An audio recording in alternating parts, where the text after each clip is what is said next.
करो, पति पत्नी में झगड़ा न हो, इसलिए उमाम सतीम। और बाद में तो कह दिया अकाम सर्व कामो वा मोक्ष काम उदारधि तीव्रेण भक्ति योगेन यजेत पुरुषम परम। अकाम हो या सर्व काम या मोक्ष काम, ये दादियों से हमारी प्रार्थना, जो बच्चे शोर मचाए, जिनके बच्चे हो उनको लेकर आप लोग जाओ, क्योंकि आपकी शोरगुल से लोगों को डिस्टर्ब होगा। बच्चों को नहीं बोलना चाहिए, अगर बच्चे आए बोले तो माताओं को शांत रखो कि तुम शांत रहो। कथा में विघ्न उपस्थित करना गो हत्या के बराबर है, क्योंकि जब लोग व्यक्ति भगवत चिंतन में, हम तो जहाँ कथा कहते हैं वहीं होते हैं। अब जता बताओ हम भगवान की शरण में हैं, तुम हमको पटक दिए नीचे ला करके, तो ये अपराध होता है। इसलिए बहुत सावधान रहना चाहिए, और जिनको बोलने की आदत हो उनको पीछे बैठना चाहिए। वो सोचते हैं हम वीआईपी भी बने और अनुशासन भी न रखे, दोनों नहीं होगा। थोड़ा पीछे बैठो जिससे सबको शांति बनी रहे। आपके जीवन में चाहे कोई कामना भी हो, अकाम हो अथवा सर्व काम अथवा मोक्ष काम, तब भी आप एक परमात्मा की आराधना करो, श्री कृष्ण। अकाम सर्व कामो वा मोक्ष काम उदारधि। भागवत में भक्ति के साथ तीव्र योग लगाया गया है बहुत जगह। ये तीव्रता का वर्णन मैं इस कथा में करूंगा कई जगह। जैसे गंगा की धारा तीव्रता से सागर की ओर दौड़ती है, कई विघ्न पड़ते हैं, किंतु विघ्न पड़ने के बाद भी वह गंगा रुकती नहीं है। जहां अवकाश मिलता है फिर सागर की ओर दौड़ती है। ऐसे हमारी मति, संसार की समस्याओं के विघ्न हो या अपने मन की चंचलताओं का विघ्न हो, विघ्न पड़ने के बाद भी लक्ष्य निर्धारित होने के कारण तीव्रता की ओर फिर बढ़ना चाहिए। रुको मत, अटको मत, बढ़ते चलो। तुम्हारी प्रतीक्षा में कोई खड़ा है, ये भी तो ध्यान रखो। तुम्हारा प्रीतम बाहों फैलाकर तुम्हारी प्रतीक्षा में खड़ा है कि हमारा प्यारा आ रहा होगा, हमारा प्यारा आ रहा होगा, और छोटी छोटी वस्तुओं पर अटके पड़े। छोटे छोटे तिनकों ने हमको रोक रखा है, उन तिनकों को हमने बड़ा स्थान दे दिया है। इसलिए तीव्र योगेन उससे बढ़ो। बाद में हमारे श्री शौनक आदि महात्माओं ने एक बड़ी बात सुंदर कही है। सूत जी महाराज से कहते हैं, शौनक आदि महात्मा गुरुदेव, मुझे तो ऐसा लगता है तरवह किम न जीवंती, क्या ये वृक्ष नहीं जीते? जीना ही कोई मनुष्य जीवन नहीं है, ये सब वृक्ष जीते हैं। अरे महाराज, वो लोहार की धौकनी भी सांस लेती है। किम ग्राम पशव परे, खाते पीते बच्चे पैदे तो ये सुअर भी करते हैं। उन्होंने कहा कि जिन लोगों ने इन आंखों से संत के दर्शन नहीं किए, भगवंत के दर्शन नहीं किए, बंधुओं, वो मोर पंख के बने हुए नेत्रों के समान है। बरहायते ते नयने नराणाम। और जिन्होंने अपनी जीभ से भगवत गुणानुवाद नहीं गाए, याद रखना, दादुर के वो सूत, उसकी जीभ दादुर के जीभ के समान है। दादुर माने मेढक। हमारे संत तुलसीदास जी महाराज कहते, दादुर धुनि पूरी, दादुर धुनि चहु और सुहाई, वेद पढ़े जनु बटु समुदाय। समुदाय से ब्रह्मचारी लोग जब वेद पढ़ते बड़ा सुंदर व्यंग भी है। तो स्वर तो बहुत अच्छा होता है। उदात अनुदात स्वरित भेद से पढ़ते हैं ब्रह्मचारी वेद, किंतु उसका अर्थ पता नहीं होता है। ऐसे मेढक बोलते तो टर टर टर है, किंतु उसका अर्थ पता नहीं होता, अर्थ क्या है कुछ है ही नहीं। ऐसे ये जीव यदि भगवत गुणानुवाद न गाए, भगवान नाम न गाए, तो ये जीव भी दादुर के व सूत, दादुर के समान है। सूत जी को कहा इसलिए भगवान की कथा सुनाओ। बाद में कारादर्शी परीक्षित ने जब सृष्टि विषय प्रश्न पूछा, तब हमारे सुखदेव जी महाराज ने 12 श्लोकों में स्तुति की है। हमको बहुत प्यारी लगती है स्तुति। किरात हूड़ांद पुलिंद पुलकषा आभीर कंका यवन खसादयाः एन्ने च पापा यदुपाश्रयस्त्रयाः। ये जितनी जातियों का नाम लिया गया है सब अधम जाति है। किरात, पुलिंद, पुलकस, आभीर, कंक, यवन, खस, ये जितने भी अधम से अधम जाति में उत्पन्न हुआ जीव, यदुपाश्रयस्त्रया, जिसने भगवान का आश्रय लिया है ऐसे संत का आश्रय ले ले। अच्छा एक बात बताए, कई बार जो भगवान का आश्रय लेते हैं उनको भगवान देर से मिलते हैं, किंतु जो भगवान का आश्रय लिए हुए संत हैं, भक्त हैं, उनका आश्रय लेने के बाद भगवान जल्दी मिल जाते हैं। आप कहेंगे ये कैसे? आप लोग भी इस बात को समझते होंगे, मूलधन से ज्यादा ब्याज प्यारा होता है। ऐसे लड़के से ज्यादा लड़के का लड़का या लड़की प्यारी होती है कि नहीं? अग्रवाल जी ऐसे से गर्दन हिला लो, ऐसे से हिला लिया करो। बेटे से ज्यादा बेटे का बेटा प्यारा होता है, बेटी प्यारी होती है। ऐसे भगवान को भी अपने भक्त से ज्यादा अपने भक्त का भक्त प्यारा होता है। भक्तमाल में तो बहुत सारी कहानियां, कथाएं बहुत सारी हैं। तो भगवान अपने भक्त को बाद में मिले, किंतु भक्त के भक्त को पहले मिल गए। एक बड़ी रसीली कथा है, मुझे बहुत प्यारी लगती है। एक कोई संत जंगल में बैठकर आराधना कर रहे थे। महीनों बीत गए, आंख बंद करके बैठे रहते हैं। एक शिकारी शिकार खेलने जाता है, उसको लगता है कि ये भी कोई शिकारी है, क्योंकि शिकारियों को दुनिया शिकारी लगे। वो महात्माओं से परिचय था नहीं कि कोई साधु हैं, साधना करने बैठे हैं। कई दिन बीते तो शिकारी को भी दया लगाई। शिकारी ने उस साधु को जाकर हिलाया, जो भाई तुम भी शिकारी हो? महात्मा ने सोचा कि इसको कहूंगा कि मैं महात्मा हूं तो पूछेगा महात्मा किसे कहते हैं, तो बाल फालतू में समय खराब करना पड़ेगा। इसको समझाने की ऊर्जा खर्चा करने पड़ेगी और कोई फायदा तो है नहीं। तो उन्होंने गर्दन हिला दिया कि हाँ हम भी शिकारी। तो बोले चोर चोर मौसियात भाई, तुम भी शिकारी हम भी शिकारी, दोनों मित्र हैं। हम तो रोज शिकार खेल करके ले जाते हैं, मांस बेच करके अपना व्यापार करते हैं, और तुम पर हमको बड़ी दया आती है। कई दिनों से ऐसे भूखे प्यासे बैठे हो, कैसा शिकार करने आए हो? कौन सा मृग चाहिए? कस्तूरी वाला?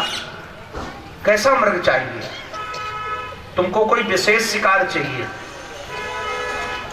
संत ने कहा हाँ शिकार तो विशेष ही चाहिए, किंतु हमारा शिकार सांवरा है, सलोना है। सलोना माने नमकीन है, लोन माने नमक ही होता है, जिसको देख करके मुख में पानी आ जाए। हमारा शिकार सांवला है, सलोना है, पीतांबर पहनता है, घुंघराले केस पास हैं, बड़ी बड़ी आंखें हैं, उन्नत ललाट है, अधरों पर मंद मंद मुस्कान छाई रहती है, अपने हाथों में वेणु लेकर रखता है, कभी अधरों पर धर कर बजाता है, सबके चित्त को चुराता है। शिकारी ने कहा मैंने आज तक तो ऐसा शिकार देखा नहीं है। बोले हमने देखा है, सुना है, हमको वही पकड़ना है। तो कहा मैं सहयोग करता हूँ, कई दिनों से तुम बैठे हो, थोड़ी दूर जाने के बाद फिर भूल गया कि कैसा है। बोले शिकार की पहचान बता। बोले सांवरा है, सलोना है, घुंघराले केस पास हैं, बड़ी बड़ी भुजाएं हैं, अधरों पर मंद मंद मुस्कान छाई रहती है, घुंघराले केस पास है, उन्नत ललाट है, अधरों पर धर कर वेणु बजाता है। समझ करके थोड़ी देर, एक दिन के बाद फिर लौट के आया, फिर बताना। मैं भूल गया, फिर बताया। अब वो शिकारी चिंतन में लग गया कि ऐसा शिकार मिलना चाहिए। सुबह से शाम तक चिंतन करता है कि सांवरा है, सलोना है, घुंघराले के इस पास है। एक दिन बीता, 2 दिन बीता, फिर सोचा कि शायद उस शिकार को मेरी पहचान होगी तो मुझे देख करके भाग जाता होगा, इसलिए कभी वृक्ष पर चढ़ जाता है, कभी छुप जाता है झाड़ियों में, कभी फिर ऊपर आता है, कि पता नहीं कब मिलेगा। तीसरा दिन प्रारंभ हुआ तो ठाकुर को लगा कि अगर नहीं जाते हैं तो हमारे भक्त की वाणी झूठी हो जाएगी। उसको लगेगा कि ऐसा कोई शिकार विकार होता नहीं है, झूठ बोल रहा है, तो मिलना चाहिए। वो शिकारी ऊपर बैठा था, जाल पकड़े हुए, भगवान समीप में ही वेणु बजाते हुए त्रिभंग गति से आ रहे थे। देखकर बलिहार हो गया। बोले शिकार क्या है, प्राण है। तो लगता है ये मारने के लिए नहीं पकड़ने आया है, पालने के लिए पकड़ने आया है, तो इसको कहीं खरोच न लगे। तो जो वृक्ष के नीचे आए श्री कृष्ण, ऊपर से जाल डाल करके और जाल के अंदर बांध करके टांग करके चल पड़े। और महात्मा के पास जाकर कहा ये देखो कितने दिन से बैठे हो, तुम्हें नहीं मिला, मैं 3 दिन के अंदर पकड़ कर लाया हूँ, पहचान करो। बातें बताई थी इसमें है कि नहीं है। महात्मा ने आंख खोला और देखा कि जीवन धन जाल के अंदर पकड़े गए हैं। देख करके बलिहार हो गए और कहा वारे वाह प्यारे, जीवन बीत गया तुम्हें पुकारते पुकारते, कभी निहार नहीं पाया और आज इस पहेलिया के जाल में फंस गए। ठाकुर ने मुस्कुरा करके कहा बहेलिया के जाल में नहीं फंसा हूं, तुम्हारी बातों में फंसा हूं। तुमने कहा था ऐसा शिकार होता है।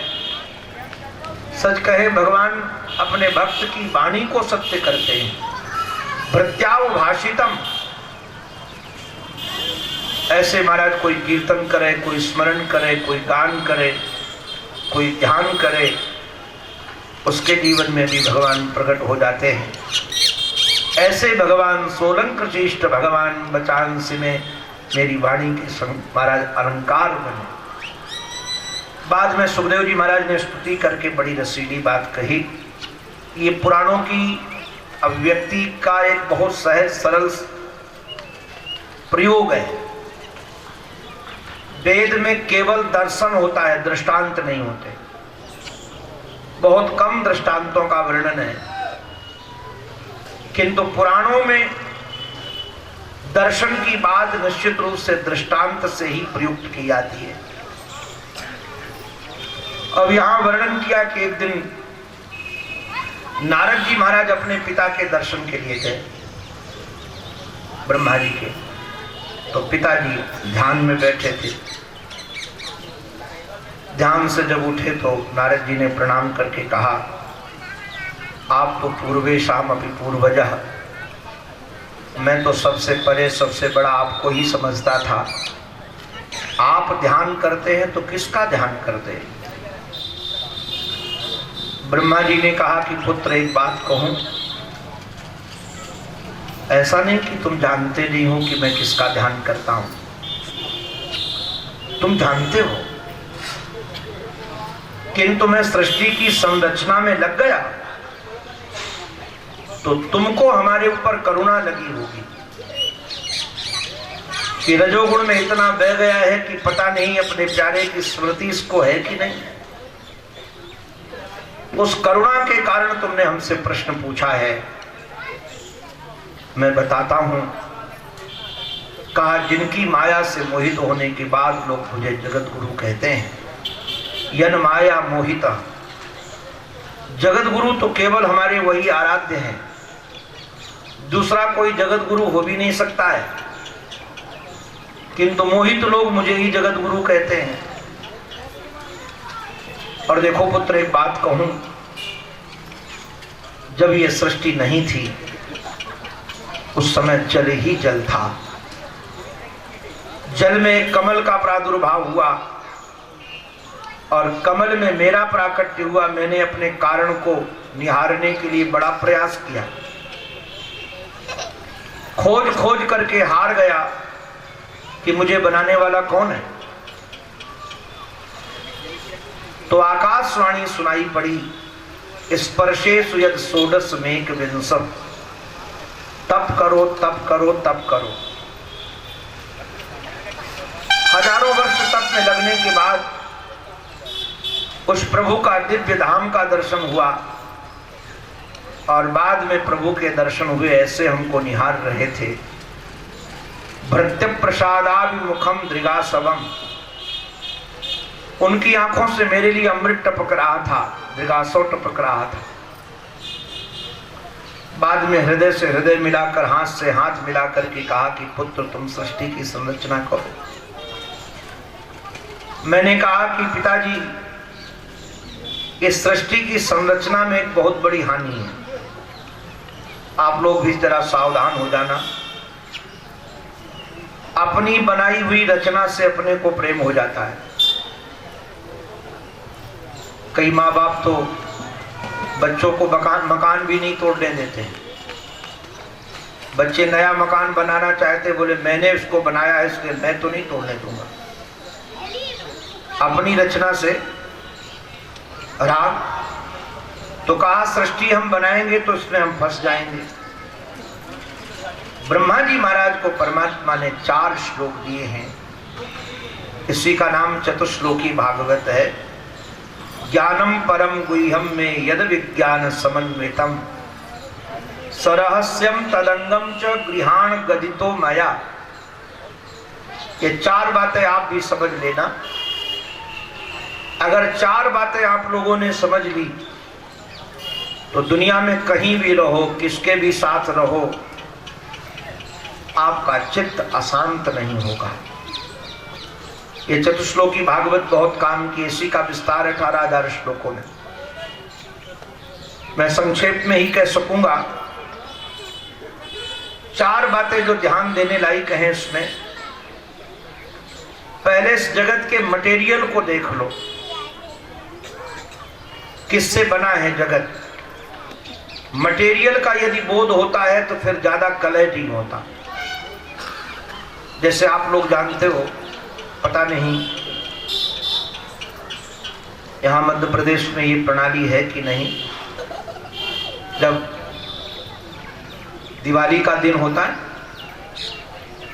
दिवाली के दिन रात्रि में उत्तर प्रदेश में अधिकतर जगह गणेश लक्ष्मी की पूजा होती है और भुजे हुए चावल लाई, उसमें गट्टे और चीनी के बने हुए खिलौने,